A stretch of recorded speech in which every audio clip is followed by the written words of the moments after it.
मन्त्रं नो यन्त्रं तदपि च न जाने स्तुतिमहो न चावानं ध्यानं तदपि च न जाने स्तुति कथा न जाने मुद्रास्ते तदपि च न जाने विलपनं परं जाने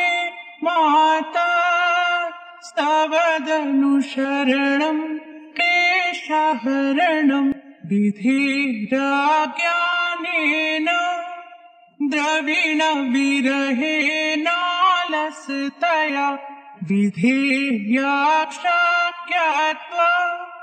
तव चरणयोर्याच्युतिरभूत् तदेतच्छन्तव्यम् जननि सकलो धारिणि शिवे कुपुत्रो जायेत क्वचिदपि कुमाता न भवति पृथिव्यां पुत्रास्ते जननि बहवः सन्ति सरला परं तेषां मध्ये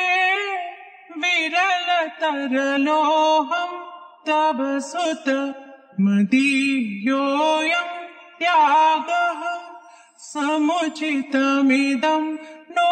तव शिवे कुपुत्रो जायेत क्वचिदपि कुमाता न भवति जगन्मातर्माता स्तव चरणसेवा न रचिता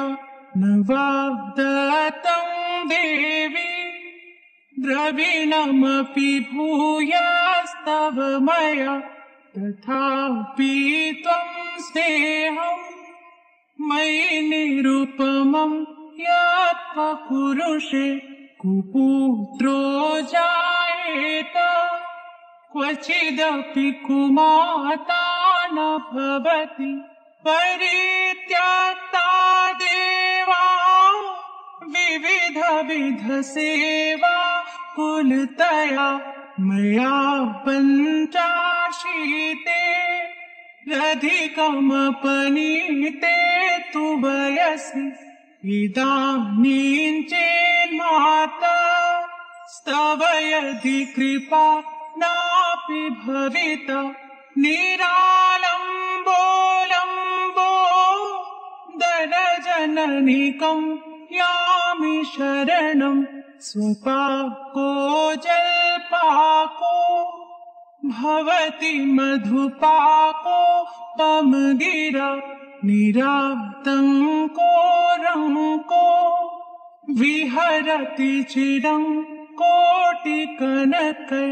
तवापर्णे कर्णे विशति मनुवर्णे फलमिदं जनः को जानीते जननि जपनीयं जपविधो चिताभस्मालेपो गरलमशनं दिक्पटधरो जटाधारी कंठे भुजगपतिहारी पशुपति कपाली भूतेशो भजति जगदीशे कपदविं भवानी त्वत्पाणि ग्रहण परिपाटी फलमिदं न मोक्षस्याकाङ्क्षा भवविभववाञ्छा विचन मे न विज्ञानापेक्षा शशिमुखि सुखेच्छा पिन पुनः